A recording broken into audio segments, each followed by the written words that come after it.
That means please find your way to your seats because we are now broadcasting live around the world for the Balancing Act podcast. Yay! So thank you all for being here tonight. We're going to have a wonderful evening of education and camaraderie and community tonight. So just a couple of quick thank yous before we get started. First and foremost, all of this equipment that you see around you here, this is all produced by Interstate Sound. So the same outfit that whenever you come see the Remainders play, this is the same group that does all of that. So thank you to Interstate Sound. Second of all, thank you to the Chamber, Neal, Zygarlicke, and the whole crew at the Chamber for making this happen. And I have to also thank Downtown Main Street because we're mooching off of their internet. So we've got a long cable that is running from that room over there all the way back to back there. So thank you, Downtown Main Street, for the internet connection. Yes. Thank you to Matt Malum and the Maine for hosting us this evening. Really appreciate it. And last, but certainly not least, we have our producer, Nicholas Tempty, over here. And my dear wife, Linda, is at the merch table. This is... So we've got books over there for sale. We have a square machine that she knows how to run. We are all set to go. So what can you expect this evening? We are going to record 3 separate episodes of my podcast. So in addition to the live stream that's happening right now, each of the 3 episodes will be packaged up and released. Neal will be our first guest up tonight, and his show will release on the 30th of November. And then Matt Binsfeld, who is second up, his episode will release the week after that. And then Jake Erickson and Chad Wonderling are over here somewhere, and their episode will release the week after that. So please, if something is funny, laugh. If you like something, please applaud. You are all part of the show.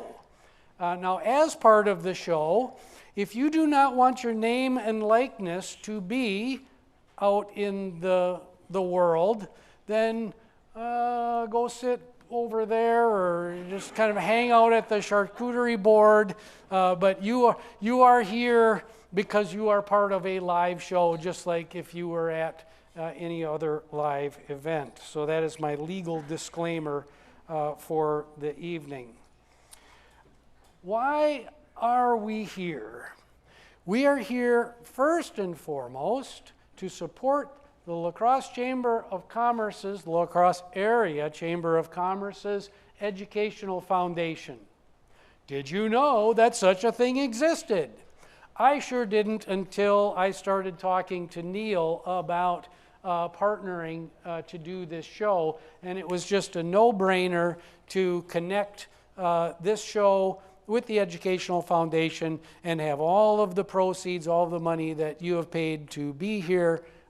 And after Neal's show is done taping, Neal will make some additional remarks for the Educational Foundation. You are also here to learn. You're here to learn from 4 wonderful speakers. Sorry, Chad. Chad is part of the group too. You're here to learn from a number of wonderful leaders. And last but not least, you're here to shine a bright light on the La Crosse business community. For those of you at home, there are communities the size of La Crosse all around this country. And you are all here because we are doing wonderful work right here in La Crosse, Wisconsin.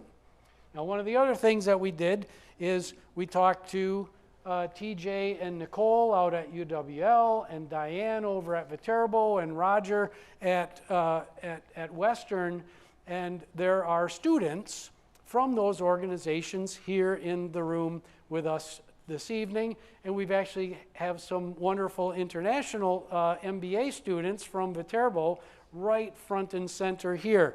So it's a wonderful opportunity to mix, mingle, and to show that after you get your great education here in La Crosse, you don't really need to leave and go somewhere else. There are fantastic things happening right here in La Crosse, Wisconsin. So that's your big pitch for staying here, Billy Burns. I expect you to be living here 10 years from today. Next, the purpose of this event I've just explained, but in my books and in everything that I do, purpose comes first. Answering that question, why am I here? Why do I exist? Why is doing what I do impactful and important? So we want to shine a bright light on that tonight as well. So while you're out there listening to these wonderful leaders, I'd like you to think about that. And just a little pitch for the books and everything, andrewtemte.com. Please visit me at andrewtemte.com. There's no P in the last name, so don't try to put it in there. It's Temte.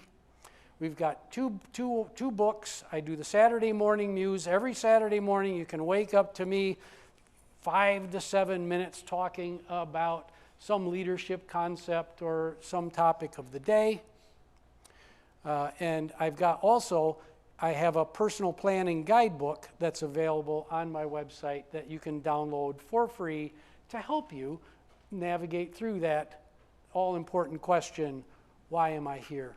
Why do I exist? Why is what I do impactful and important?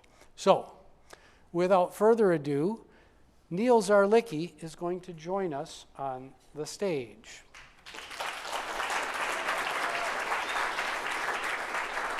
Seat, Neal. So my first victim this evening, Neal Zygarlicke. Now, do I pronounce that right? You're close. Zygarlicke. Zygarlicke. So, why have I gotten that so wrong? I don't know. It's got the word garlic in the middle of it. Okay, that's fair enough. Okay, so that's all the small talk.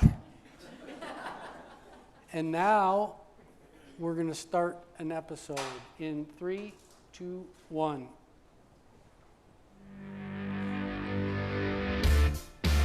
Welcome back to the Balancing Act podcast. I'm Andy Temte. On the Balancing Act, we talk to business leaders and industry experts to explore the balancing acts we play in our professional lives and learn about the events that put rocket boosters behind their career success. Today we have Neal Zygarlicke joining us. Neal is CEO of the La Crosse Area Chamber of Commerce right here in La Crosse, Wisconsin. Welcome to the show, Neal. Thanks, Andy. I appreciate you having me on the show, and congratulations on your second book. That's awesome. And Dana, I've lost clicker control, so the first question for you is, tell our listeners your story. I grew up in Marshfield, Wisconsin, which is if you look at a map of Wisconsin, it's the dead center of Wisconsin. But I went to school at Viterbo University here in La Crosse, and I never left. I ended up working for a company called First Supply, which is a wholesale distribution company of plumbing, HVAC, waterwork, kitchen and bath products. Worked there for 9 years in internal audit, a little bit of consulting, and then I ran some of their property management as well. And I decided to up and leave that wonderful family-owned company, and had the opportunity to be the CEO at the La Crosse Area Chamber of Commerce. That is fantastic. Thank you, Neal. So that one event in your life that just put rocket boosters behind your career, what would that be? I honestly think one of the first opportunities to work outside of college at First Supply.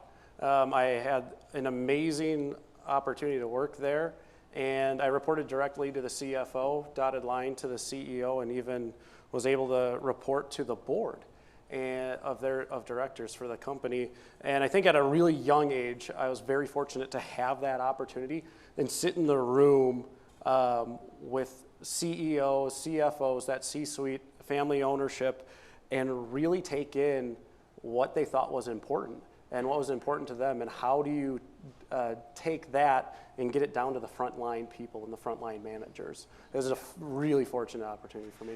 Yeah, so what another reason for the students in the room to not leave lacrosse so fast is that direct connectivity that you can get in a community like this right to the leadership of an organization. I think that's a wonderful example that you've given us. Yeah, in lacrosse, you know, they for here or in the world, you know, people talk about like the 6 degrees of separation.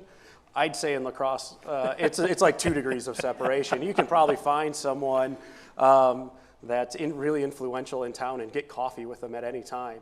You really can. It's a pretty, you don't see that everywhere in the world. You don't see that everywhere in the United States. Right, but a word of advice, my dear friend Norbert Nix, who's in the music business, some of you know of Norbert from the band Phoenix that plays around every now and then. He told me, because we talk about the music industry, and his point to me in an episode of this show was, no one is inaccessible.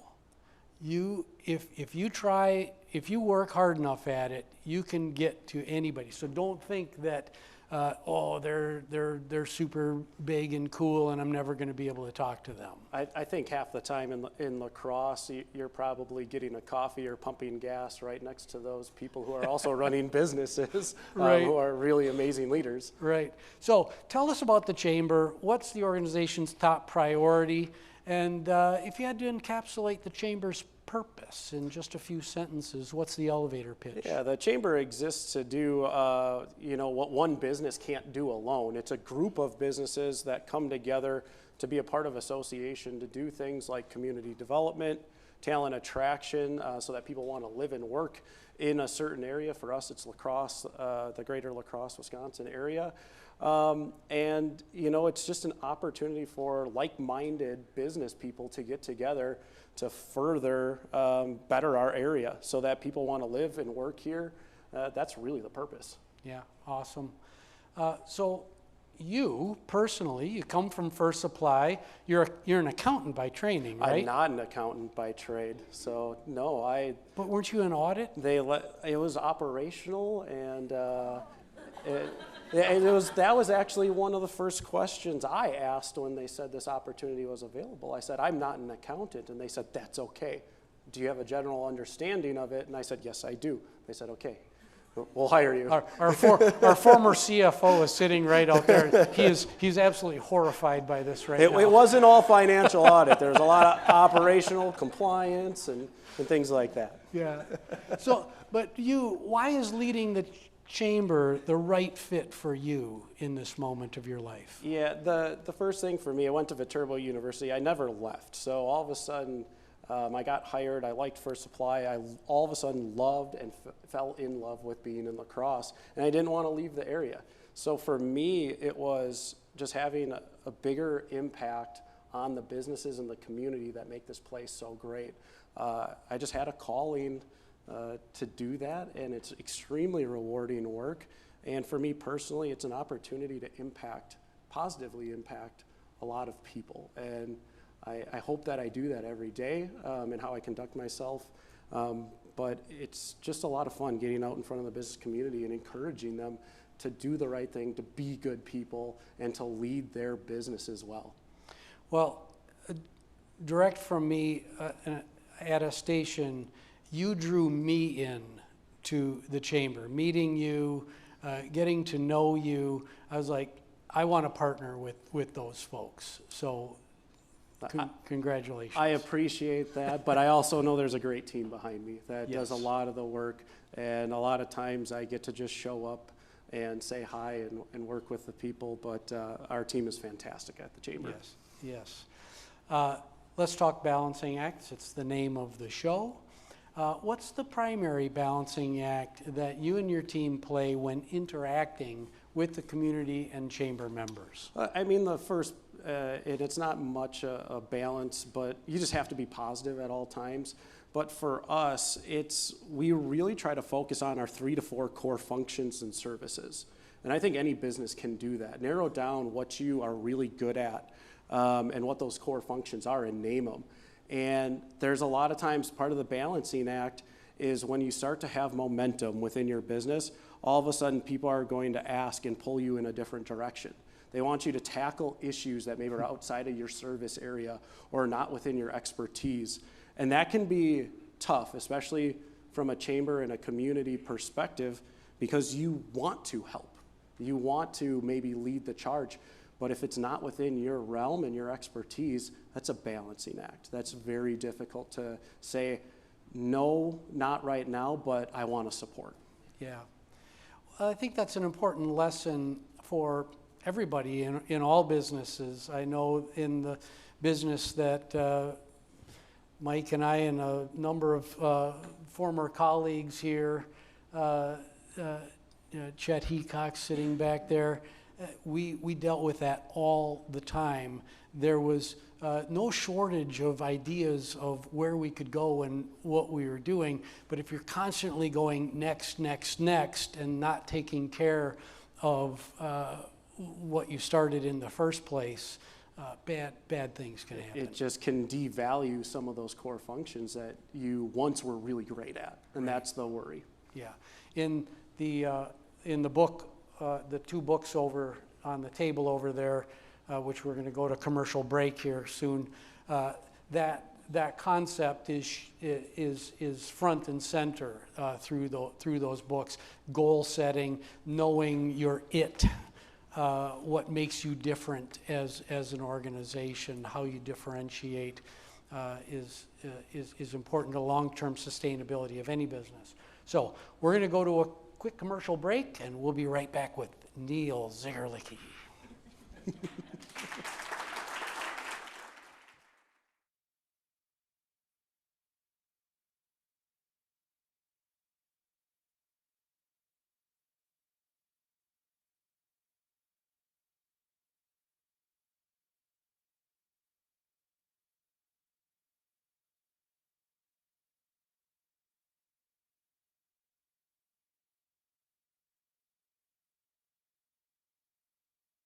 And we're back with Neal Zygarlicke from the La Crosse Chamber talking about community and community involvement. Neal, I got to tell you, the Chamber has a renewed vibrance and shine since you've come on board, you and your team, as you've mentioned. Let's run a quick thought experiment. Suppose you have a group of leaders from other similarly sized chambers sitting right in front of you right now. What advice do you have for them on how to inject new energy into their organization? It goes back to a little bit of what I said before. That very first thing is figure out your 3 to 5 core functions. You almost need to do an audit of what you're doing and figure out, does it fit within these core functions? If it doesn't, it sometimes you have to make those difficult decisions and just cut it. The second thing that I would tell other chamber leaders or just leaders in general is tell everyone who will listen. This is exactly what we're doing and who we are, and be very transparent about that. These are our functions. This is what we do. The third thing I think of is do a deep dive on who's engaging with you, whether that be at the chamber or a business level.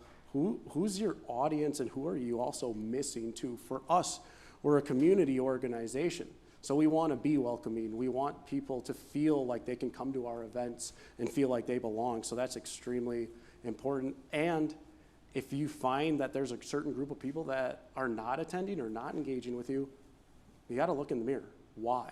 Right. Why is that? What's happening? Why did we get here? and really think about those things. The last thing I would say for other chamber executives and people who are leading either community organizations, be a champion of the community. Celebrate other people's successes, encourage them and tell them the good work, and encourage them and tell them that they're doing great work. Yeah, so you just listed off a number of tenets of continuous improvement, whether you know it or not. Having a maniacal focus on your customer.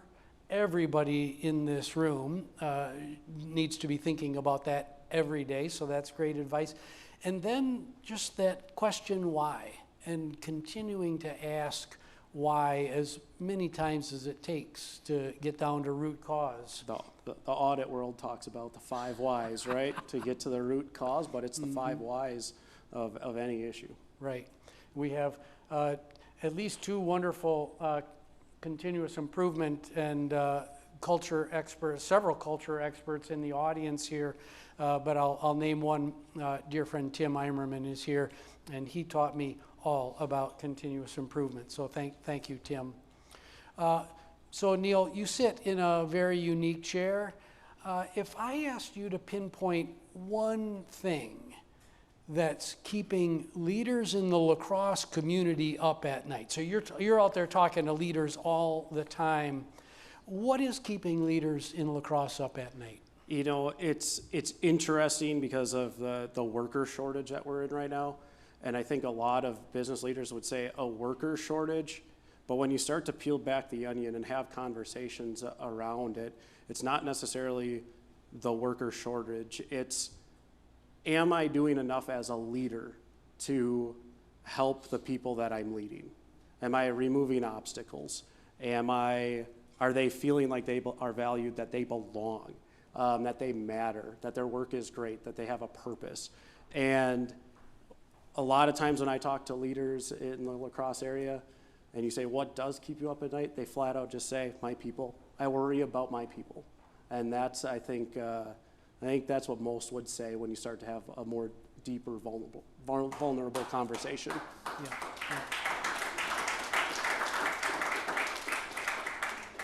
Yes, let that applause wash over you, because that is, I'm so happy to hear that out of the leaders of our lacrosse community, and it's really no surprise that it's all about the people here in this area.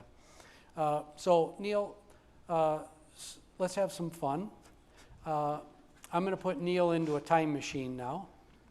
I'm going to send Neal back to a previous version of himself with maybe 280 characters to work with. What's the message, and what previous version of yourself do you choose to send it to? I'll actually go with a personal one here. The first one is actually meeting my wife at a college downtown bar here in La Crosse. Yeah. All right. I'd love to just grab myself by the shirt and say, that's going to be your wife someday. She's going to bring you a whole lot of joy and love. She's going to make you a better person.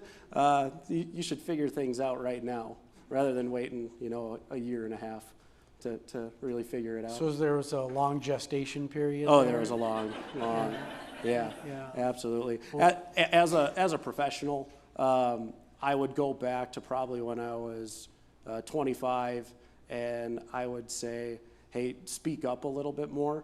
Be your own advocate. Mm-hmm. You have to. Sometimes people aren't going to always just bring up your name as being an amazing employee or anything like that. Sometimes you have to advocate for yourself, especially at a younger age in a large company.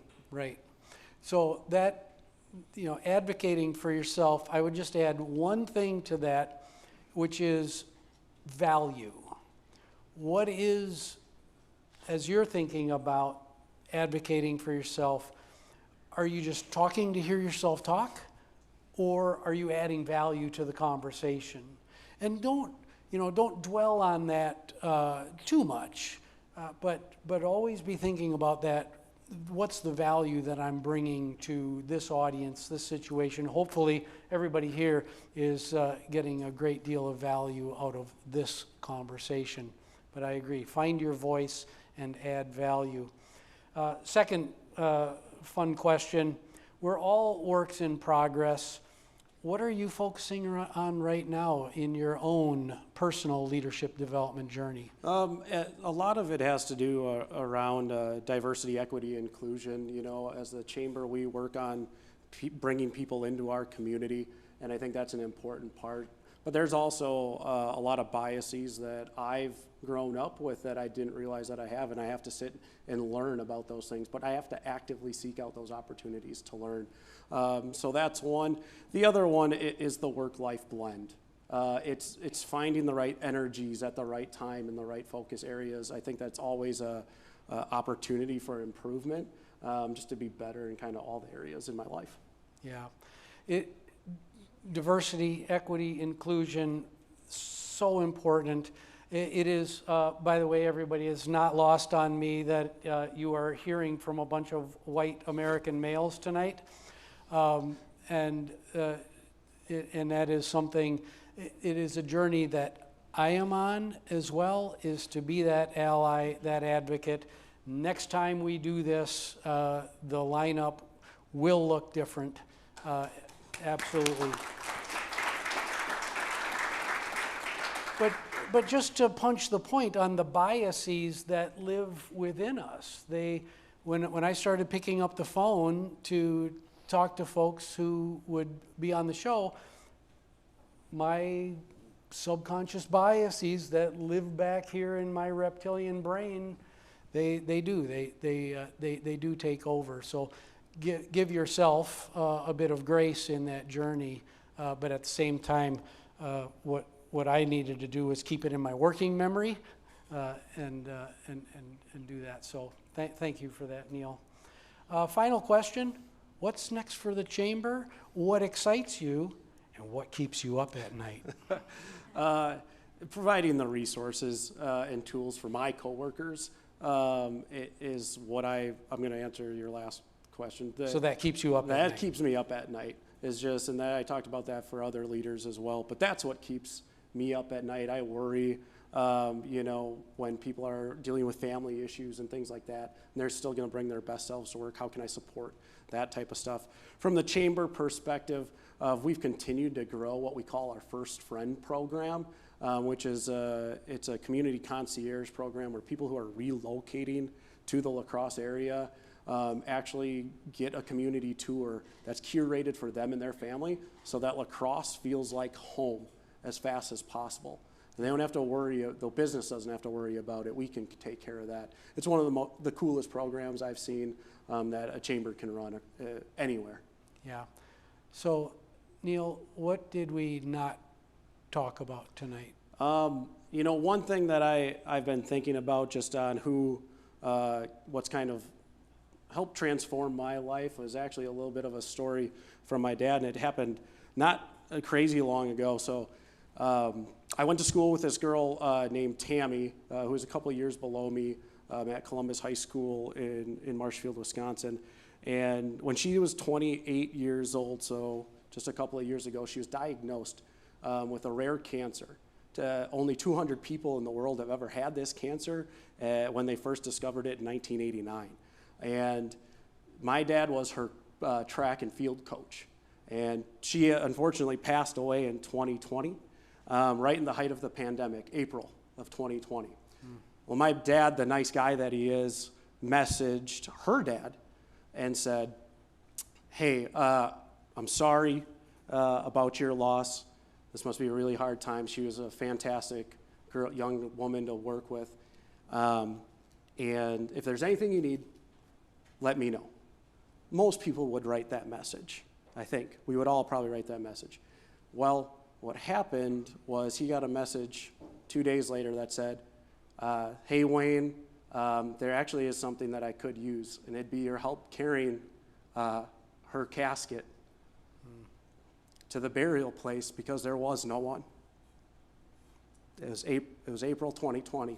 Church services weren't happening. And so he texted me. I didn't know that this was happening, but he texted me, told me the story, and at the end of it, he said, today, I'm helping my friend. And I think that's a message we can all take.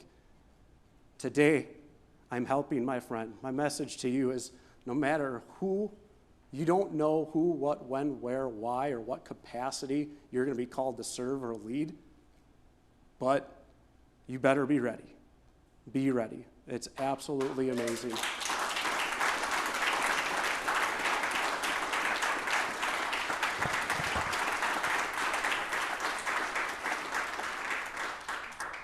Well, I got chills from that. I don't know about anybody else here, but thank you for sharing that with us. Neal, thank you so much for being on the show. It's just so much fun. Thank you so much for having me, Andy. This was fantastic. Yes. So, my name is Andy Tempe. This is the Balancing Act podcast. You can find us on all the major streaming services. Please like, subscribe, rate, and most importantly, share this public good with your friends and your neighbors. We'll see you next time.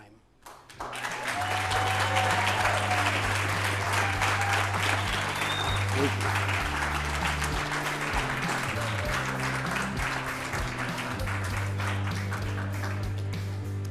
So Neal is going to take the stage right now, and he's got a couple of guests to join him.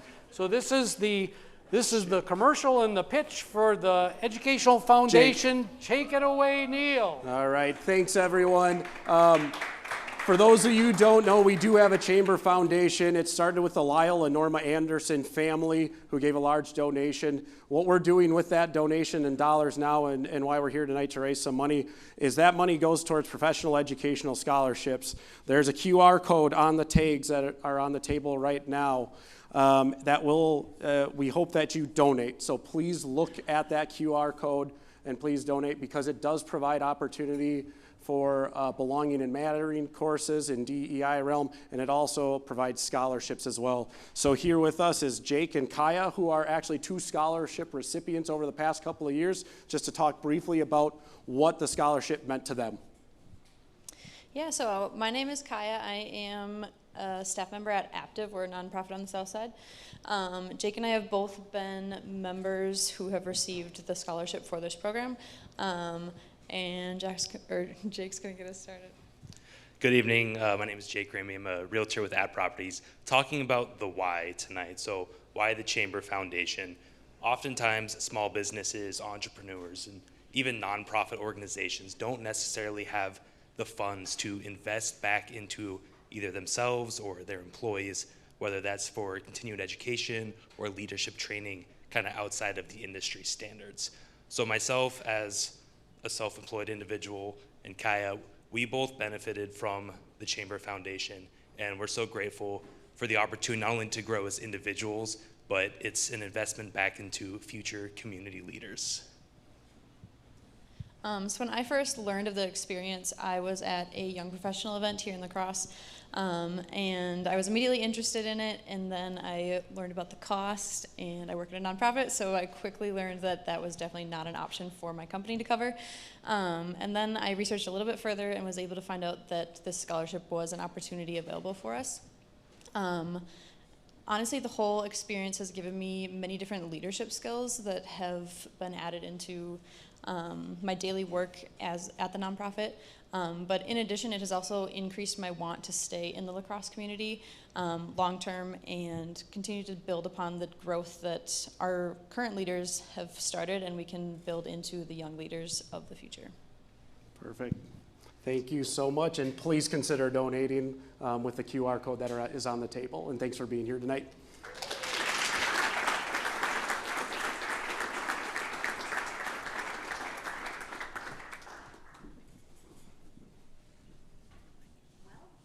So, Thank you. Thank you so much. now it's time for episode number 2.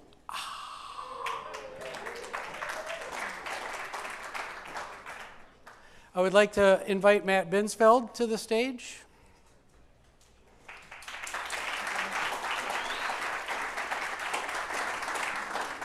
And Dana, may I please have clicker control? There we go. Awesome. So Matt, before the episode starts, how you doing? Doing well tonight. Thanks, Yeah? Andy. Thanks for having me.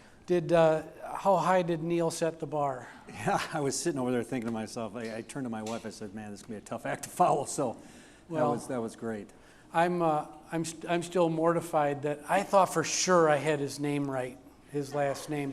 Thought for sure I had that right.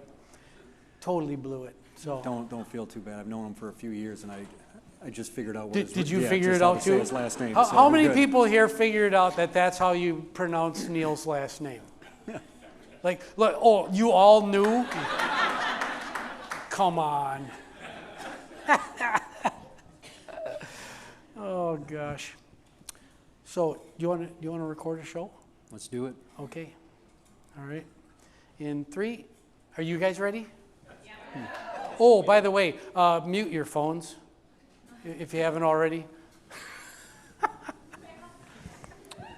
All right. Let's check my own phone. Nice, nice. The guest mutes their phone. All right, in 3, 2, 1.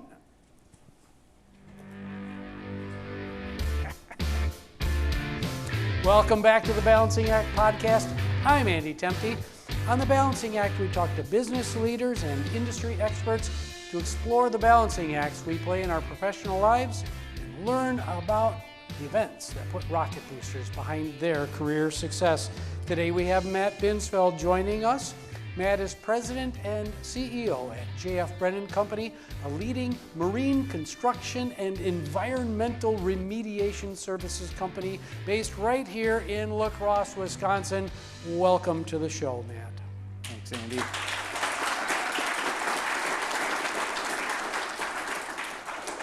Hey, Nick, I think we need an applause track for the regular episodes when we do this. It's a good idea.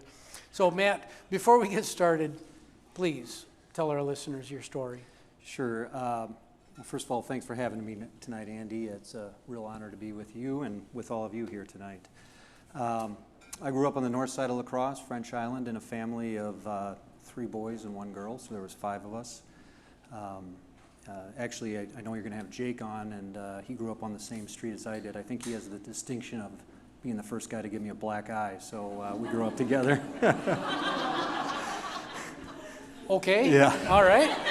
So, but you know, growing up, it was a real Tom Sawyer type existence. We lived on the water. We were all boating, fishing.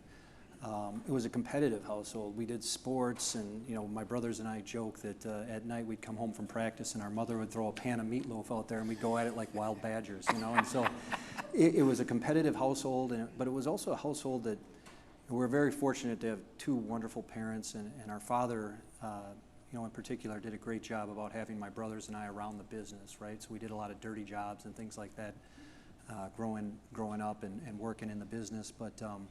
He had a rule. It's a family rule that you do the dirty jobs, you go to school, get an engineering degree, you go work for the competition, get an MBA, and at such time your resume is attractive enough, we may rehire you.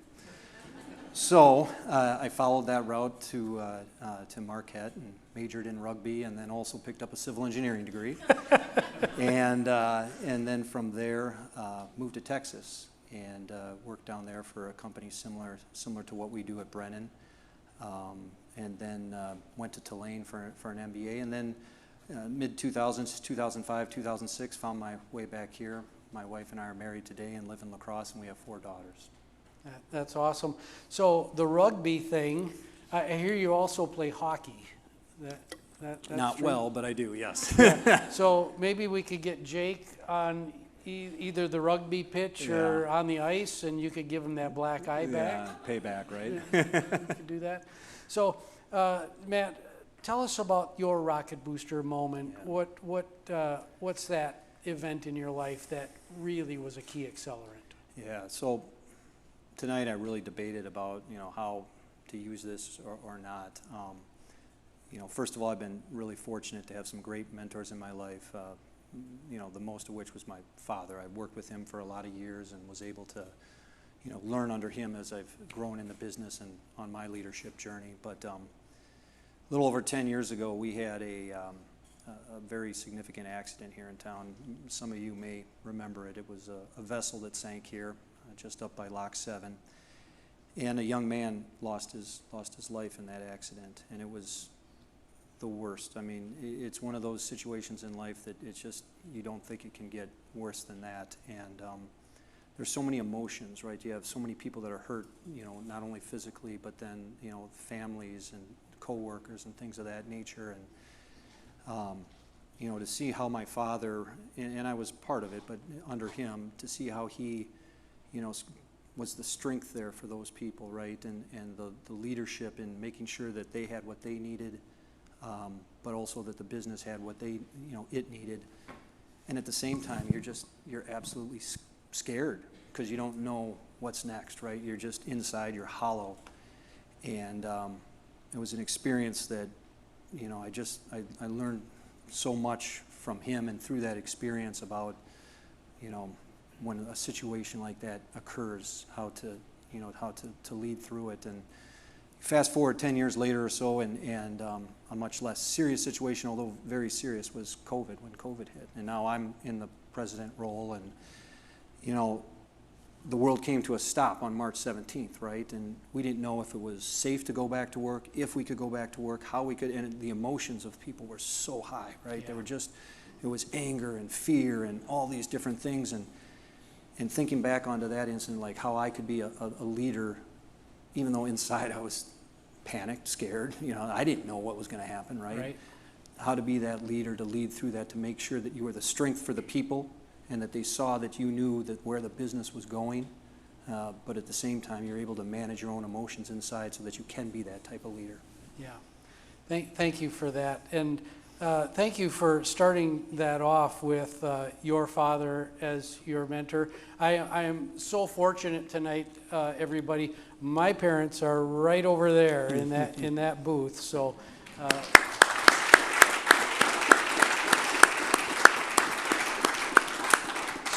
Speaking of mentors, we have them they're in the building, people. So tell us more about the history of J.F. Brennan. What's been the primary growth engine for the business through the years? So we're a family business. We're in our 4th generation. My brothers and I today lead the business. 3 other brothers and myself, we lead the business. It was started by our great-grandfather, basically on a farm with his brother in Lansing, Iowa in 1919. And the business at that time was to go out and pour concrete barn floors. Concrete was really coming to be a material of use within barns, and it was a way to keep, you know, cows' feet out of the mud and what have you. And so that's how they started the business. And from there, you know, every decade it went on into the next generations, and we went into home building, and then you know, more commercial work, and then into heavy infrastructure, dams, roads, railroads, bridges, things of that nature. And then finally, you know, in the 60s or so, there became this incredible focus on water. And so today, what I like to tell people is, you know, our business, we're pretty much coast to coast to coast throughout this country, but our marketplace is in, above, adjacent, and below the water. And that's what we do. Everything we do is water-centric. And so when you ask, you know, what was the driver of that over 100 years, the answer is, well, it's changed, right? Because, you know, in 1919, the growth engine was concrete barn floors, right? And today, you know, it's environmental remediation, perhaps, right? So it's changed over that time. But I think our story, right, and the point is this, is that it's incredibly skilled and good people. I always say if my great-grandfather were to come back today, he wouldn't know what we're doing. He wouldn't know the people in this business. But I think he could look around and he'd say, man, I know that culture. I know that culture because I really feel that the culture we have today was founded by Jim Brennan and his brother Gene. Yeah, congratulations on what is now 104 years. That's quite an accomplishment. So, Matt, let's talk, this is the balancing act question. When your business takes on a big infrastructure project, what's the primary balancing act that you guys are playing?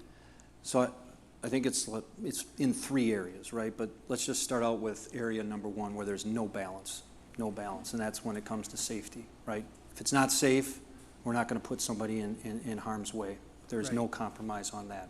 So there's no balance when it comes to safety. Let's move down the list here, right? Let's talk about risk, like the balance around risk, whether it's operational risk, execution risk, materials risk, things of that nature. And our projects can be anywhere from a couple $100,000 to several $100 million, right? So it's a pretty big gamut, and there's a lot of risk there. And how do we balance that risk, right? Honestly, it's good people, good skilled people working in great systems, right? If you have highly trained people that know what they need to do, working in great systems, that's how we manage that risk. And I also think there's a third area as well too, and I know all of us in this room, or at least all of us who are out working in our careers, we have to balance clients, right? And so there's also that client or customer balance, right? And so again, many times when we're working with clients as they're developing projects and things of that nature, you got to balance their expectations with reality or cost realities, right? And so, but here again, it comes back to having people who are versed in communicating the realities of that and working with these clients in a way that can take what their vision was and mend it with where the reality is to get a product that they want, or that they say, hey, this is a great product. Yeah, this concept of risk management and your consistent theme around people and people resources, I know we're going to talk about that a lot more, but this is a place where I'd just like to pause and point out to everybody that having the right people in the right roles and having those roles well defined is how the whole people equation really starts to sing. Because if you don't have roles and responsibilities well defined, my dear friend Mike Pyer, what happens? People start to work at cross purposes, they run all over each other, they start telling stories about what's happening in that other terrible department over there. The kind of cancer that develops within organizations really gets its start through poorly defined goals, poorly defined roles and responsibilities. So when your leader is saying we've got to figure out and know exactly what everybody is doing, there's a reason for that, and it's about building a great culture and great results for your customers. Let's shift gears to your specific career arc. What's the most important balancing act that you've played that's contributed to your success as a leader? As I think of my leadership journey or the journey I've been on, right? It's there's been a lot of bumps in the road, right? You learn by making mistakes, right? And I could write a book on the mistakes I've made as I've gone on this journey, but we all can. Yeah, and, I have. But you have. I have. You wrote 2 books. If you want to know all the mistakes, most of the mistakes are in the first book. Yeah, sorry about that. No, I would say this, right? Is as a leader, and we all as leaders, face this balancing act where. The best type of decision is one where you can get everybody behind it and consensus, and everybody's like, yeah, that's it, right? Because that's going to create engagement, it's going to create buy-in, it's going to create ownership of that decision, right? And most of the time in leadership, right, that lever, like that happens, right? You build that consensus. It may not be unanimous, but you have that consensus there.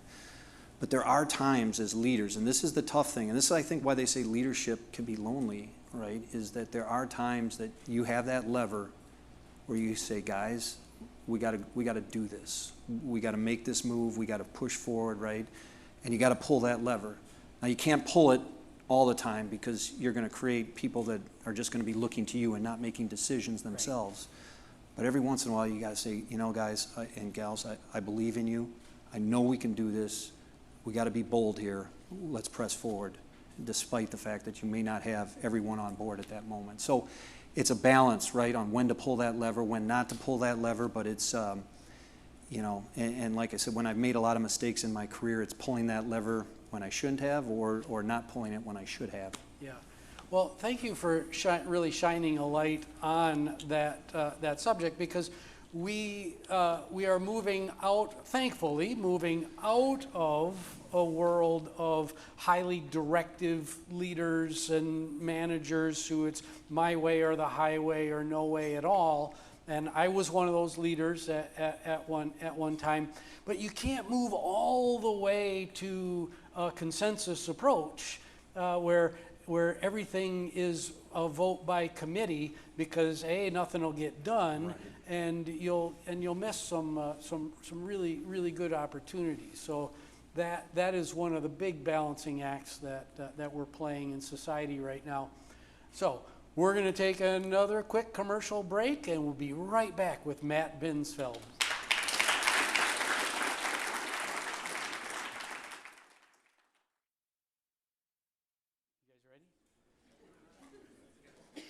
You guys ready? And we're back with Matt Binsfeld from JF Brennan.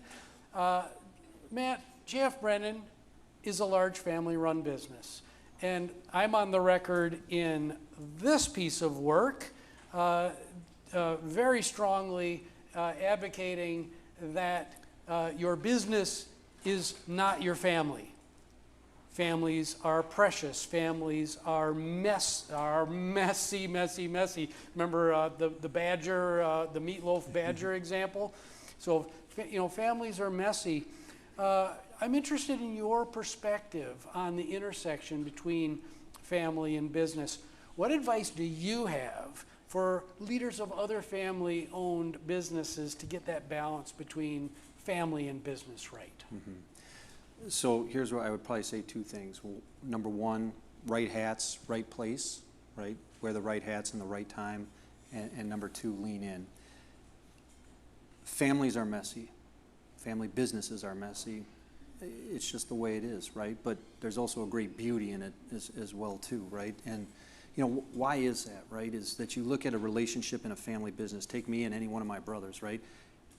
In a normal business, we would go home and at night, and that would be it, and maybe you work together for a number of years, and those relationships are pretty well defined, right? But in a family business, those relationships, they go from when you were a kid till today, right? Like, my brother is not going to forget about the rock I threw in his face when I was 10 and he was 8, right? And so, but that's part of our relationship, and our relationship is the sum of our experiences together, right? And so what I find, even in our family and family businesses, when you talk to other families and businesses, that as you go through life, sometimes you start to get hardened ideas about, who somebody is, or, he's always been a big brother, or this or that. And sometimes it can affect communication and break down communication. And that's to my point about leaning in, right? When you feel that, and you can feel it inside, like, man, I'm just not talking to my brother. There's an issue, but I'm not talking. Lean into that, right? Lean into that communication. The other one is right hats, right place. And this, we talk a lot about this, my brothers and I, about we work in the business, we're board members, and we're family members. When you're in a company meeting, you can't wear your family hat in the company meeting. All it's going to do is create disengagement. It's going to, everybody's going to be looking to you. Nobody's going to have that ownership of their decisions, right? But when you're in that family meeting, just because I play the role of the CEO in the business, I'm just one of 12 voices in that family, right? So now it's a relationship of influence versus direction, right? So being uber aware about what situation you're in and what hat to wear would be the other piece of advice I would give people. Great advice. Matt, we talk a lot on this show about the balancing act between technical skill, what I'm going to college to learn, if you're in accounting or whatever, the nuts and bolts of it, and the human necessary to navigate the world of work. We no longer, by the way, show up at work in a suit of in a suit of armor, emotional armor. We want folks to bring more of their whole selves into the world of work. If you had to name the top two human skills that are just absolutely essential for your team members to hone, what are those skills? Connection and accountability, right? And I think in our business, right, we're in construction, right? Your ability to connect with people on the front line, as well as you are able to connect with a board member, is critically important in our business, right? Connection creates engagement. Connection creates communication, right? Connection gives people the sense of ownership, right, in the business, in their decisions. So connection, I think, is hugely important. Now, connection without accountability, it's just an acquaintance or a low-level friendship, right? Like in business, though, you have that connection, but you also have to have that connection in a way that if you have goals, or you have, whether it be corporate goals or personal, growth goals, things of that nature, that you're keeping people accountable to that. And so I think those two skill sets, right, together in tandem are critically important to learn. Yeah, Matt and I met prior to this event, and the second book here, The Balanced Business, centers around this balancing act between organizational trust. We all want to get along, we all want to trust one another, but we've also got to get stuff done. We've got to be able to hold one another accountable. And if you just have these superfluous surface level relationships within the business and nobody knows what anybody else is doing, if you expect trust to be built in the business in that kind of environment, I'm here to tell you that the fastest way to the bottom of the trust ladder is by breaking a promise to somebody in another department and not delivering on time. You just go right back down to the bottom of the trust ladder. So I really get a kick out of pundits and folks in the business media saying, oh, it's all about building trust in a trust-based culture in organizations. Well, where's the accountability piece of that? It also has to be front and center. So, Matt, here are your lightning round questions. I also have a time machine for Matt. We're going to stuff him in it. You get 280 characters to go back to a previous version of yourself. What's the message? What's the previous version of yourself? Yeah, so this is where Neal really shines. So good answer, Neal, on the last one. I told my wife my answer isn't as good, but I would go back to my early 20s as well, too. And probably the first thing I would tell myself is, Matt, when 2020 rolls around, take a sabbatical.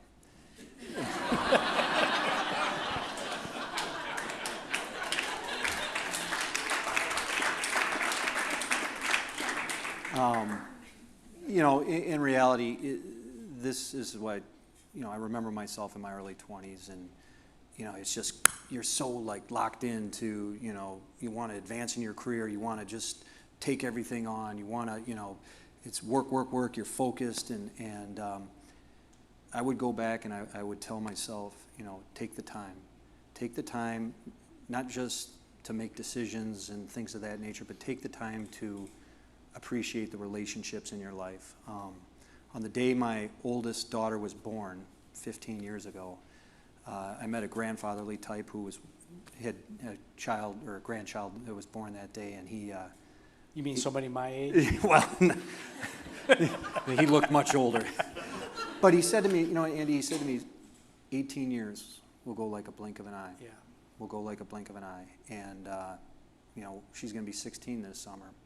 And where have 16 years gone? And I even say to myself, have I fully enjoyed the relationships and time I've had with her to the fullest extent? And the answer is not enough, not enough. So take the time to enjoy those relationships. Yeah, your career is indeed a journey, and we have students in the front row here, and the rat race can get the best of you, and take a breath every now and then. It's a marathon. Yes, it is a marathon. So, second lightning round question. As a leader, you are committed to lifelong learning and growth. What are you learning, and what are you working on right now? Yeah, so, I've come to the realization I'm starting the back nine of my career, right? And that's kind of weird to think about, but the end is getting closer than the beginning. And, on the first nine, when I was on the first 9 holes of my career, you're always thinking about your leadership journey in the sense of how am I improving my leadership skills, right? Am I learning about emotional intelligence or resilience or so many of the facets that make up what you envision at that age as a good leader? As I get to the back nine here, I'm starting to realize to myself, and I spend a tremendous amount of time and effort really focusing on the concept of stewardship, right? This business has been around for 100 years because it's had great stewards. And the reality for me is that this business is going to be much more resilient, much more sustainable if we create great leaders around us, right? And we grow that leadership pool within our organization and our team. And so my focus is on our team, on growing the talent that will ultimately, when we pass that baton, my brothers and I, in 20 years, that, you know, that we're passing an organization that's just going to continue to build and to grow, because not only is it founded on good financials and all the blocking and tackling, but it's got the leadership in place to continue to thrive. Yeah, I would just ask everybody to focus on that word stewardship, because in this life, we focus so much on ownership, but do we really ever own anything? You bought that fancy new car last week. Do you own it forever? We treat things like we own them forever, but we really don't. And certainly, if you want a long-term sustainable business, focusing on stewardship, like Matt is doing here, is wonderful. Final question, Matt. What's next for JF Brennan? What excites you, and what keeps you up at night? Yeah, so let's start in the back, and we'll work to the forward, just like Neal did. So what keeps me up at night? And you only have a minute. Yeah, okay, well, we've got inflation, we've got a workforce population that's shrinking, we've got a slowing economic times, right? It feels like it could be a Japan in 1990, stagflation and things of that nature, right? Yeah. Now, these are all existential type threats, right? And so I can't control that, but what keeps me up at night is how can I control how we navigate that, right? What excites me, right? What excites me is this world is changing in ways that we haven't seen since the beginning of the Industrial Revolution. We're learning to repower ourselves as a country. We're learning how to transmit power in new ways. There's been a focus on infrastructure renewal like we haven't seen in 70, 80 years in this country. New chemical constituents that require remediation. There's focus on that area. Human adaptation to global climate change. This type of work is reality. It's already happening. It's a hugely exciting time in that regard. And so what excites me is thinking about, okay, how do we capture that? How do we capture these opportunities, right? And what it comes down to is people, right? Human capital, skilled people. And, there's an old saying that talent in this world can be found everywhere. Talent is everywhere. Opportunity is not. What excites me, and when I think about Brennan and where we're going as an organization, is how can we be that type of organization that provides opportunity for talent, undiscovered talent that doesn't have the opportunity to thrive. How can we be that organization to provide that opportunity? And I believe if we do that, we are going to be on the leading edge of solving some of these incredibly big challenges we have in front of us, but incredibly exciting opportunities. Matt, thank you so much for joining us today. You are a fantastic guest. Thanks for having me, and we really appreciate it. Hold on.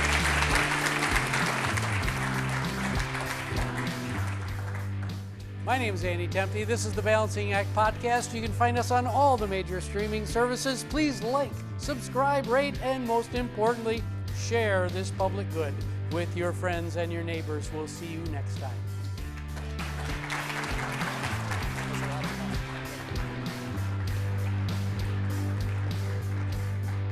We're in the home stretch.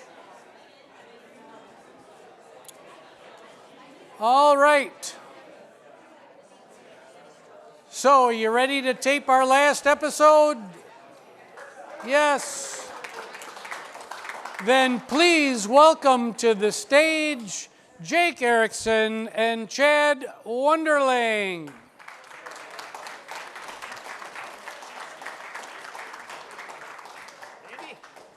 How you doing? Jake, Thanks for having Jake, us. nice to see you, Chad. Let's take your "I am Chad Wonderling" off. Yeah, let's. We needed to make sure he was I identified. think we all know that you're Chad Wonderling now.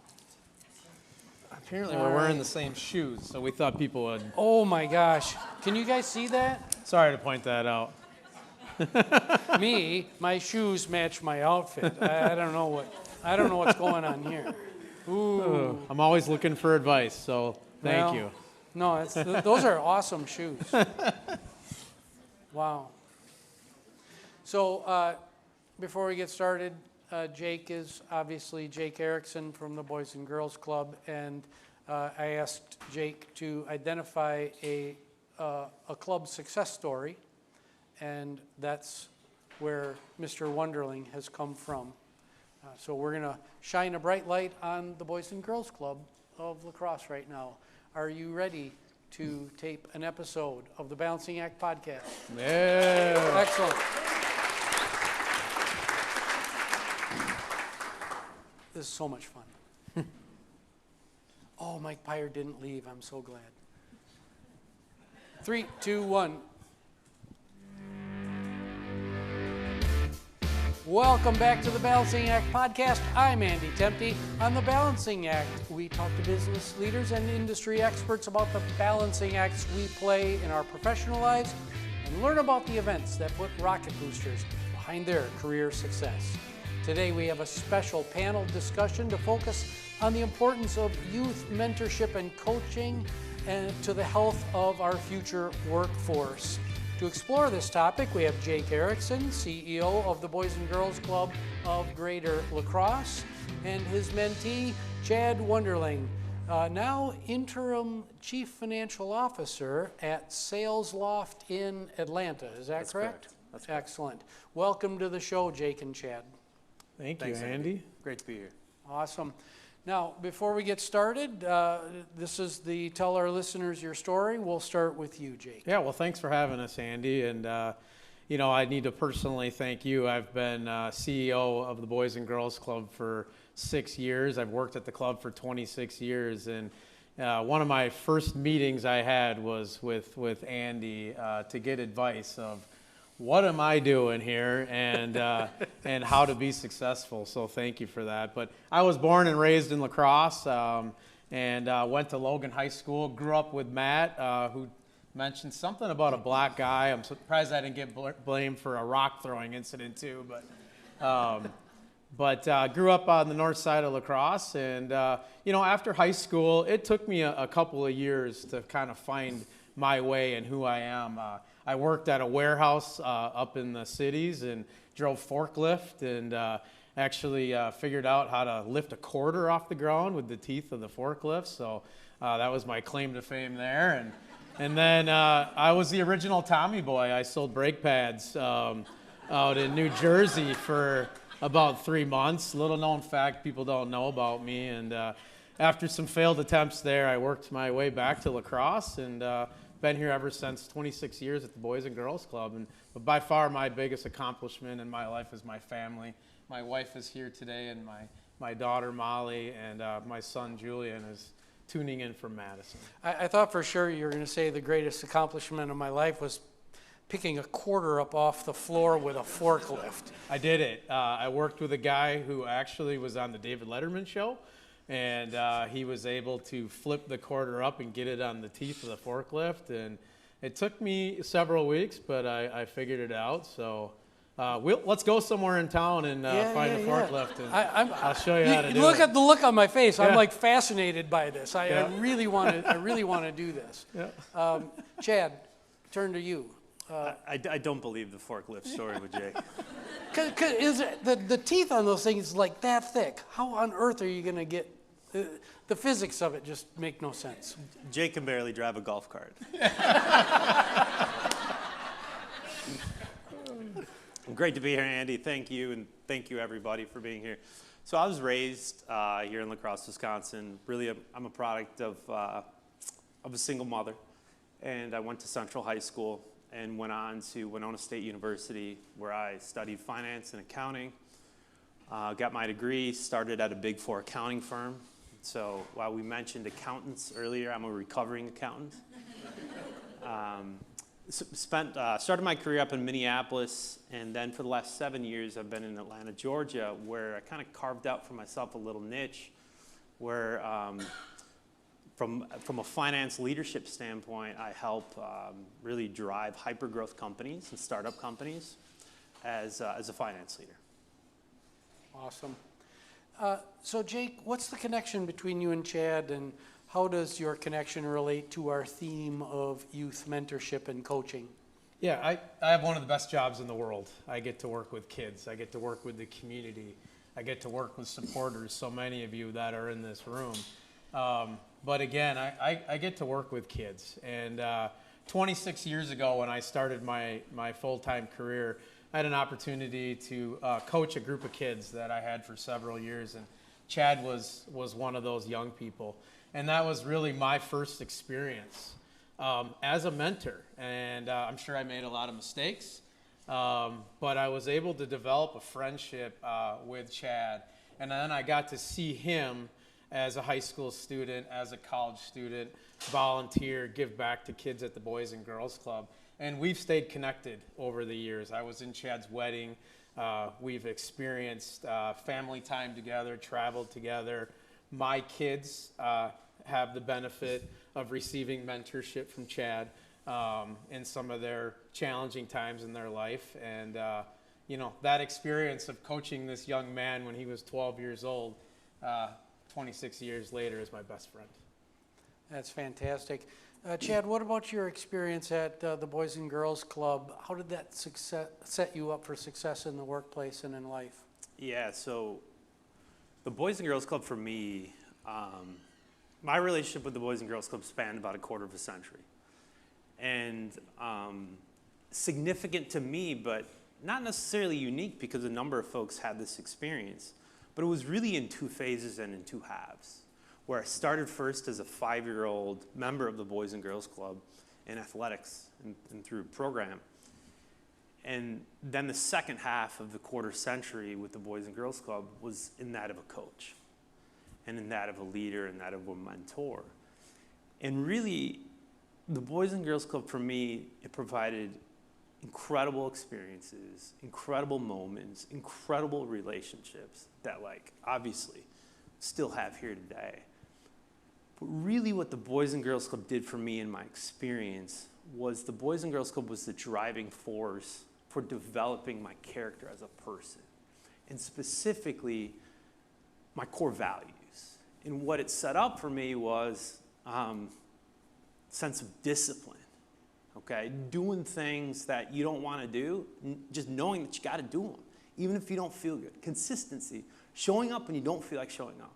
The importance of compounding day after day after day, showing up, pursuing better, incremental improvement. All of that, little by little, with my time at the Boys and Girls Club, whether it was that of a member or that of a coach, that is what set me up and defined my values as an individual and as an adult, as a leader and as a father, and who I am and try to be today.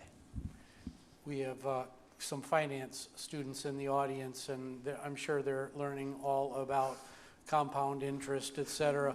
But Chad's absolutely right that showing up with consistency, with persistence, that is one of the best forms of compound interest that you can have. I was astounded as I was preparing for the show. I'm a deep introvert by nature, right? And the concept of self-promotion to me is just, it runs against my core. But I'm on LinkedIn, and I'm going through one by one my 6,259 connections on LinkedIn, and it's the first time I've done it, and I'm going through them and going, oh yeah, that person, oh yeah, that person, oh yeah. And now I've got this whole list of folks that I'm going to reach back out to that I haven't talked to for 10, 15 years. And I can just think of the wonderful conversations we're going to have and the business opportunities or community support opportunities that lay in front of us. Jake, before we cut to commercial break, tell us a little bit more about the kinds of both formal and informal coaching and mentoring opportunities that are available for La Crosse area youth at the club. Yeah, I think one of the most unique things about our community is the number of opportunities are for kids, especially at the Boys and Girls Club. We have 8 clubs right now in the La Crosse County, and we're building a 9th in Onalaska, the John and Linda Lickey Boys and Girls Club. And we're also going to be building a workforce development center sometime starting next year. And our goal at the club is to provide, a fun and safe environment for kids, provide access, but it's really that number one goal of building supportive relationships with kids and giving kids a childhood they deserve through all these different opportunities that we have. That is really the foundation of who they're going to be someday. And just to go back to the workforce readiness program, we all know about some of the work shortage right now, or even some of the soft skills that kids or young people, when they're entering the workforce, maybe don't have. That is the goal of this program, is to prepare them to be successful and productive citizens and stay in our community. We heard about that earlier. And I know the La Crosse community is going to partner with our organization and just really help these kids receive their final gift from our organization, and that is to be set up to be successful in this community and give back and make La Crosse, continue to make La Crosse the special place it is. Yeah, I just can't stress enough the importance, especially in a post-COVID world where the concept of relationship management, building lasting relationships, has really taken a hit, and the work that you're doing to rebuild that as an incredibly important skill in our economy it's just wonderful work, and I look forward to supporting that. We're going to take a quick commercial break. We'll be right back.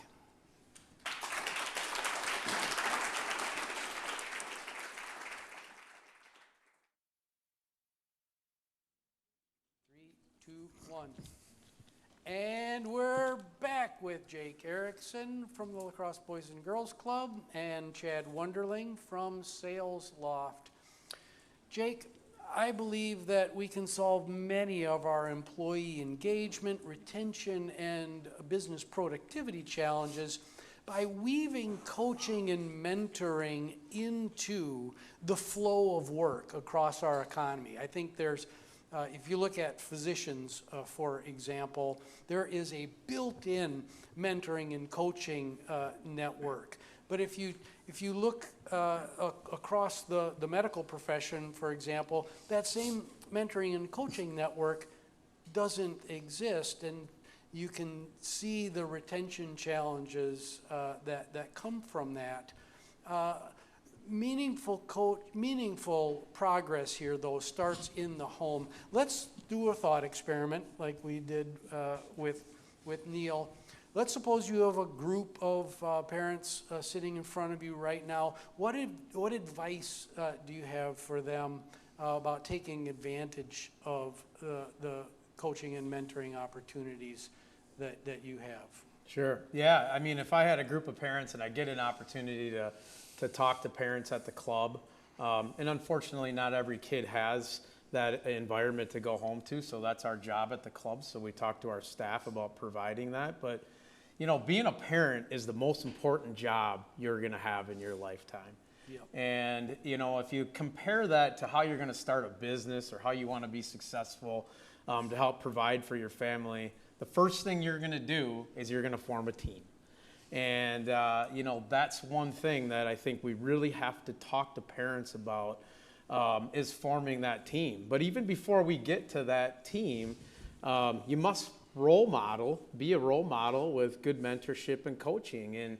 And really that starts with just being present as much as possible in your kid's life. And that's the greatest gift you can give to a child or a person, is just to be present. Matt mentioned this about his oldest, who's 16 years old, so she's a couple years away, like my daughter, who's 18 now. We have an opportunity as parents or as mentors with young people. 25% of their life is what we're going to be responsible for. And then the job of us as parents and as role models is to set them up for the next 75% of their life. I mean, think about that. It's 25% of your young person's life that you're going to be there and be responsible for. So it's just building that foundation with a team. And once that team has been built, is trusting those other adults that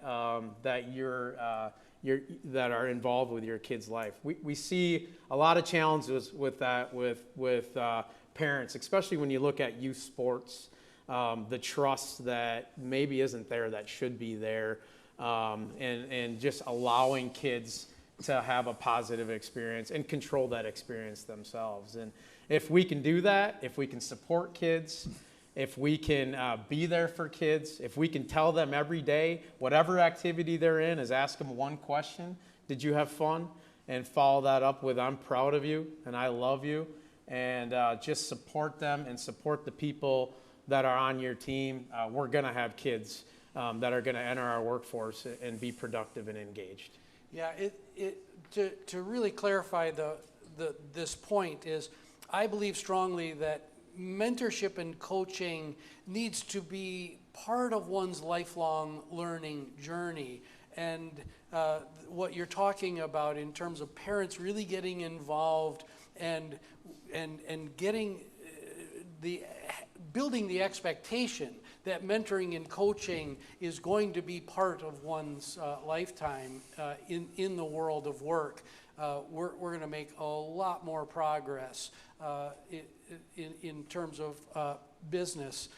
So, Chad, what's your advice to parents on this topic? Yeah, it's a good point. Mentoring is not a parachute. It's all about the consistency, and it's all about the journey. So first off, in terms of my advice to parents, let me be very clear about this. I am a father to 2 young boys, 2 years old and 4. I will take all the advice I can get. So let me be clear about that one. So I'm usually on the recipient end. So what I'll do is I'll share some advice that I've gotten that I think is really valuable and timeless. Love the point Jake made about presence. I mean, that's the consistency in this day and age. It's not just about being physically present. It's about emotionally and mentally being present in someone's life. I think the other big thing, and there's a close friend of mine once gave me some advice, the guy sitting to my right, and that is, as parents, we can only do so much. And I think Jake's point about 25% is spot on. We can only do so much. And it is our job to open up the doors and be the gateway to mentors, to finding mentors in our child's life. And those mentors can be related to various functional activities of a child, whether it's sports, whether it's academics. And it's so important from that perspective. But I think as parents, we've got to open our minds and the doors to allow our children to do that. I would say the one last thing, and as part of that is, like, let's just drop our agenda as parents as well, because we all have certain biases and certain agendas. Let's drop that. Let's be open up those doors to mentors of a child. So let's take that a bit further. Let's take it into the adult workforce. What advice, because you're the only one on stage that really works for a living. Hey, you're one of my bosses. I don't, sorry. I have fun. I don't work. You have loads Every day's of fun. Okay, so back on track. Chad, what advice do you have for business leaders to increase mentorship and coaching within their business, either peer-to-peer or peer-to-supervisor? How do we turn mentoring and coaching from kind of a nice-to-have to an integral component of everyone's experience in work? Yeah, and the message that I might share is going to be no different than perhaps what Neal mentioned and also Matt, and that is, in my career, scaling high growth companies, we're so obsessed with doing more with less, or how can we do things faster? How can we do things bigger? And those are super important things to think about. But really, as we step back and as we think about life, doing things that don't scale are the things that matter most. And the stuff that doesn't scale is the one-on-one, person-to-person, heartbeat-to-heartbeat stuff. And it's such thing as like, look, at the end of the day, like this work, this project, this will come to an end at some point in time. But what won't come to an end is how someone experienced me and each other and how we experienced ourselves. And I think beginning a little bit with the end in mind and keeping that big picture perspective as well. And knowing that, like, look, there's process, there's technology in terms of business, but really what runs the business is the people. And as Matt said, his phrase, that's the human capital. Yeah. Thanks for that advice. So important.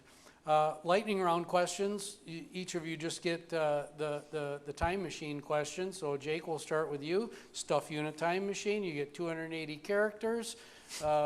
Go back to an earlier version of yourself. What earlier version of yourself is that, and what's the message? Yeah, well, I couldn't help but think of Marty McFly when you asked this question. That would make you Doc, right? Nice. But I love it. And I also thought about going back to when my journey started 26 years ago and putting that $100 bet on the Cubs to win the World Series in 2016, which thanks to Chad, I was at one of those games. But I would go back to those late teen years in my life, and I would tell Jake Erickson at that time to continue to have the courage to create your own path, you know? I had a lot of support as a young person, but my path was a little different than my peers and my siblings. And that caused, a lot of concern for me in my early life of, am I good enough? Am I able to take this path? And that lines up with exactly what we're trying to do with kids at the Boys and Girls Club is create your own path and have the courage to be successful. Yeah. Chad, same question for you. So at what point in my life? So I would say that there would be multiple points in my life that I would go back and give the same advice to, whether it's 7 years old, 12, 16, et cetera. And that is, life happens for you, not to you. So no matter what the circumstances are that might knock you down, the adversity that we might face, it's all about how we respond to it. We don't control the event, we control how we respond to it. And let's use it in such a way, and what I wish I would tell myself is, use it in a way so that we are making it work for us, not against us. That's great advice. Jake, as we wrap things up, please tell our listeners how, and the folks at home, how they can make a difference in their communities via interaction with their local Boys and Girls Club. Yeah, I mean, the great thing is there's 5,000 clubs in the country, awesome? So pretty much you can find one in every community. But I would say reach out to your local club. There's so many great things that are happening with academic success and mentoring and leadership and workforce readiness and just tons of opportunities to get a tour, to figure out how you can maybe share your passion and talents and serve your local Boys and Girls Club. And of course, there's a lot of ways to support, and that support can mean so many different things. But it really takes a village, and that's not just a saying. That's things that are happening in our community and needs to happen in all communities to make sure that we're giving kids that opportunity at that future that they deserve. So I would encourage you to reach out and find out as much as you can about Boys and Girls Clubs and the kind of impact that you can have really can change lives. And there's more Chad Wonderlings out there that we can help and support and then can be up on a stage like this and making me look good. I wasn't sure if I belonged on this stage, especially with you, Andy, and then following Neal and Matt, but something I'm really good at and I love to do is surround myself with good people and people that fill all my weaknesses. And Chad did a good job of that here tonight. That is fantastic leadership advice. Surround yourself with folks that fill your weak points. Did we leave anything on the table here? What went unsaid that we should talk about? No, I appreciate this opportunity, and leadership I think can be a hard thing at times. I really do. So I just encourage people that want to be leaders to keep working, but surround yourself with as many leaders as possible. That's something that this community and myself, I'm really fortunate. I look around this room and all the supporters and board members and people that are there to give advice. So especially to some of our young people, don't be afraid to ask. Pick up that phone call, or pick up that phone, make a call, go visit your leaders in your community because they're there to help. I am who I am, and I'm here today because of a lot of people that helped me along the way. So don't be afraid to ask for advice and ask for help. And I would say lastly, just in terms of leadership, it's upon each of us. And it's not about title, it's not about pay, it's not about compensation, it's not about rank. It's simply about making people or situations better.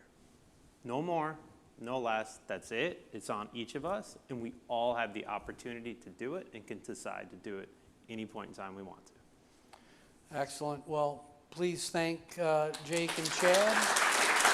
I thank you. Thank you, Andy. Thank you so much for being here. This is the Balancing Act Podcast. I'm Andy Temte. You can find us on all the major streaming services. Please like, subscribe, rate, and most importantly, share this public good with your friends and neighbors. We will see you next time.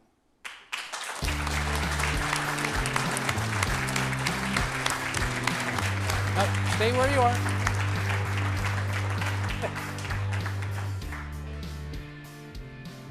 So we're going to do a Q&A session now.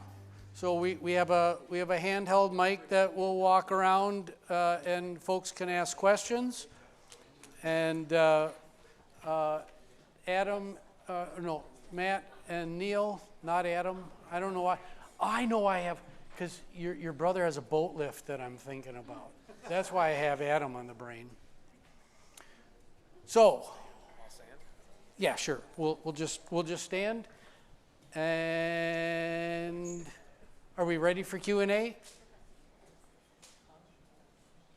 2 seconds. We got to change the mics. Please wait a moment. We need good background music right now. I could. You got a guitar? I could sing my my love song to Linda Temte. So if you haven't heard of our band, The Remainders, please go out on Spotify. We have 5 songs out on Spotify, The Remainders. We'll have a 6th out within a month, right, Nick? And so The Remainders have original music out on Spotify. Please like, subscribe, rate, and most importantly, share The Remainders music with your friends. Okay, are we ready?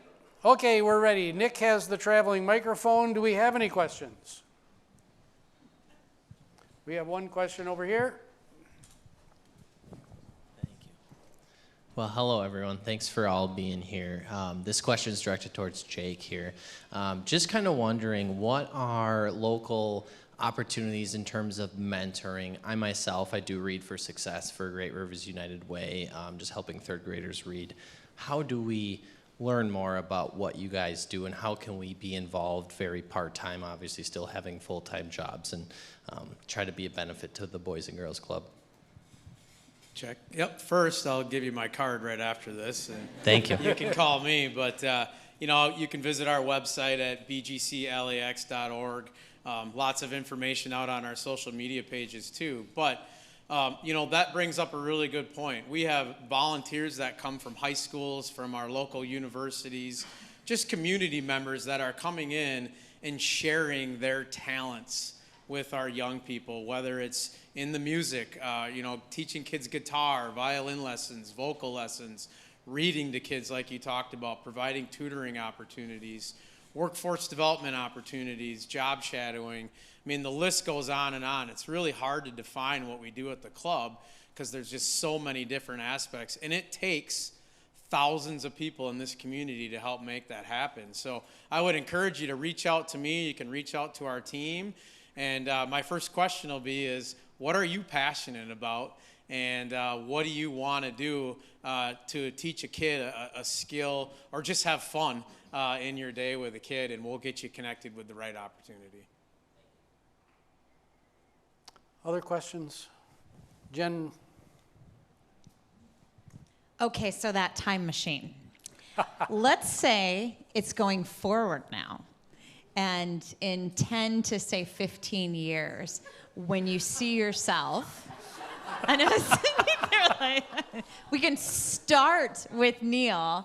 What do you hope when you look in a mirror 10, 15 years down the road, you can still say about yourself in business and in balancing your life?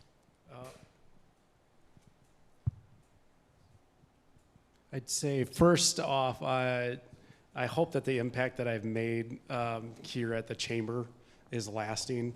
I just hope that like the community just continues to embrace the chamber and what we're doing and what we're all about. I think that's important.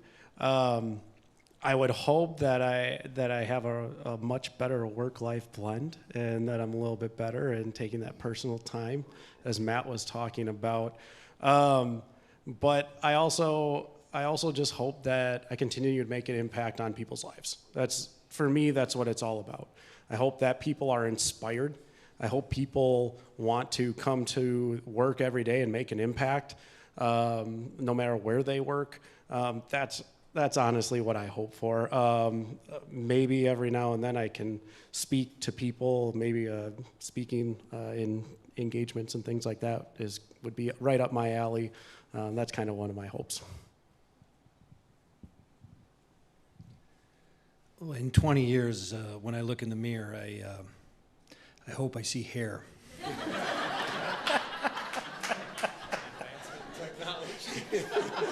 There's wonderful medical advancements going on.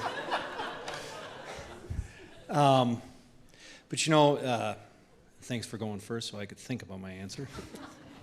You know, there's kind of a nascent movement going on in this country about how can we not just be good at business, but use business to do good, right? And I hope 20 years from now that or whenever, you say, okay, I'm done, moving on to the next phase of my life, that I can look back at Brennan and what my brothers and I have done and just say, this business has created a lot of good, has created a lot of opportunity, has given back, and I hope in 20 years from now that this nascent movement in this country where we can do good through doing good business is something that's just, a cultural norm, right? And so that's why I hope that in 20 years I see. I would say probably two things, with the second being the most important, and that is from a professional standpoint, leaving a legacy where, hundreds of others, feel impact that I've left and have provided them over the years. But I'd say most importantly, very simple, just be a father that my two boys are proud of. Simple as that. I'm going to go 15 years from now because I hope to be retired in 20 years. But I hope I'm back up on this stage with Andy, or maybe he's passed the torch to Nick by then, I'm not sure. But and I hope to have a long list of kids in this community to get up here and tell a success story of what this community has done in partnership with our workforce development initiative that we're working on. I think of this Kids in Construction initiative that Matt is a partner and showed a video at a luncheon this afternoon, and just the smiles on those kids' faces when they had a chance to see what happens at Brennan and all the great career opportunities. I hope I'm sitting up here with a kid who was at their job site that day and is giving back to this community and has a future that maybe they weren't quite sure was possible for them. I know I will be up here with that story, so.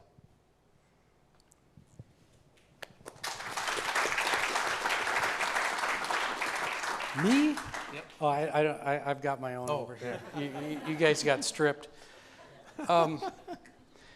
So very similar to Matt's answer, I hope that the work that I'm engaged in right now is enduring and lasting and has moved the needle, because this doing well by doing good it has a place in these works.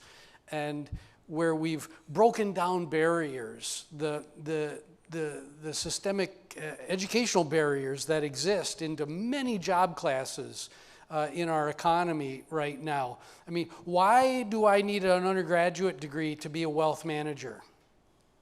Right? Why? Why is that the case, that to earn my CFP, I have to have an undergraduate degree? Why aren't there other alternative pathways into that role, that job, that will take me, if I'm a disadvantaged individual coming from somewhere that does not, I don't have the built-in advantage that I had. My parents are now gone because it's way past their bedtime. But what about those alternative pathways into the world of work, making work much more, the entry into work much more accessible? That's something that I hope, where skills matter, where the work matters, not where I came from and how what my built-in advantage got me, right? Any other questions? We've got a couple more minutes. Time for one or two more?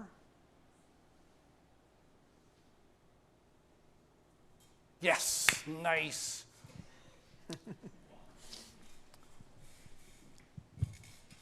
Thank you. All right, so you talk about the balancing act, right? The balance is what both of the books have been written about, and each of you alluded to the balance at certain times. And I'm curious to know what or who perhaps helps keep you in check when things get out of balance. I'm going to go first. She's right over there. I think it was Chad. Look at her. I got my eye on you. It's all right. Sorry. Let's let our guests go. I'm holding the mic, and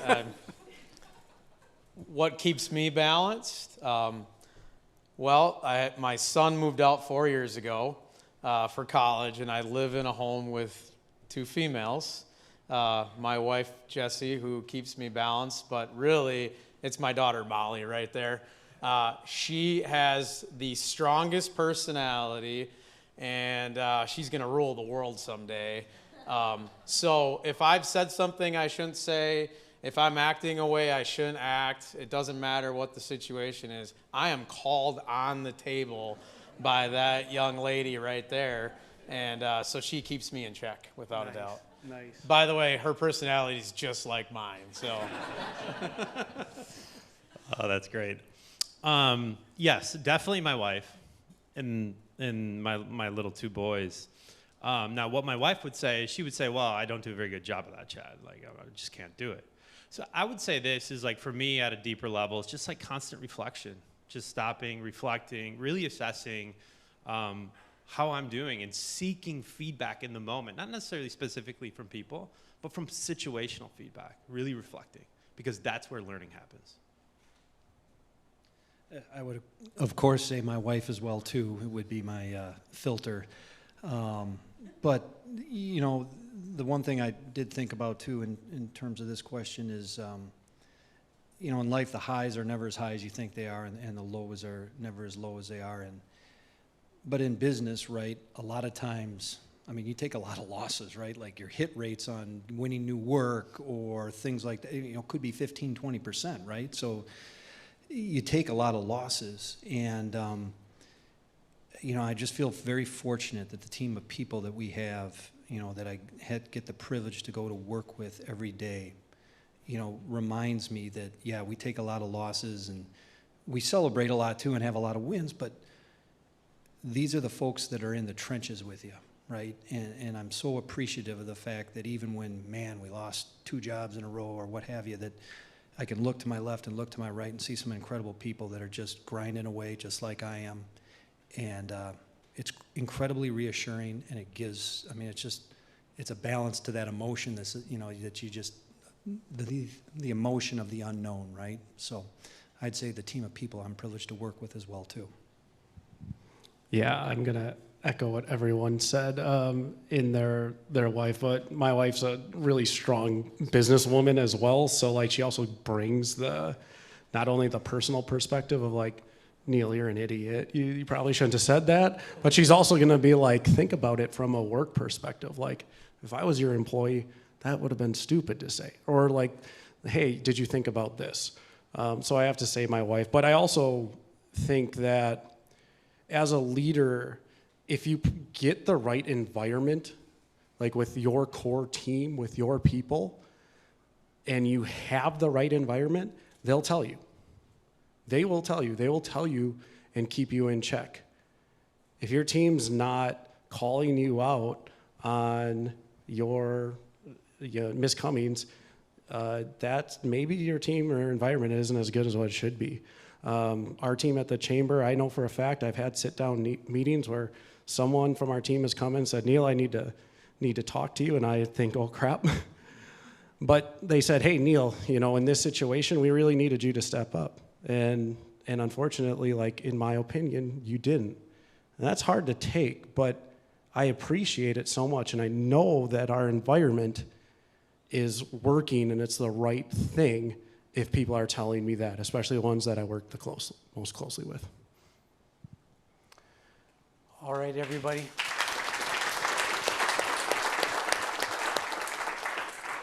Thank you to the individuals on stage for their contributions to the show.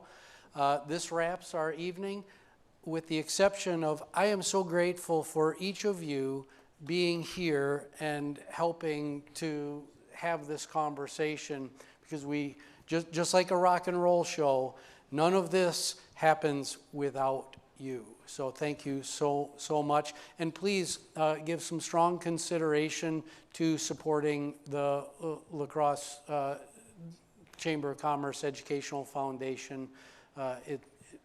Education needs your support. So thank you so much for that. I'll be hanging around to sign books if anybody wants to buy a book. They're over there. Linda's all ready to go with the square reader. And I hope to do this once a semester. That would be my goal, is once a semester, do this. So if you have ideas of who you'd like to see up on this stage, please let me know, and we'll have a conversation. So thank you, everyone. Travel safely.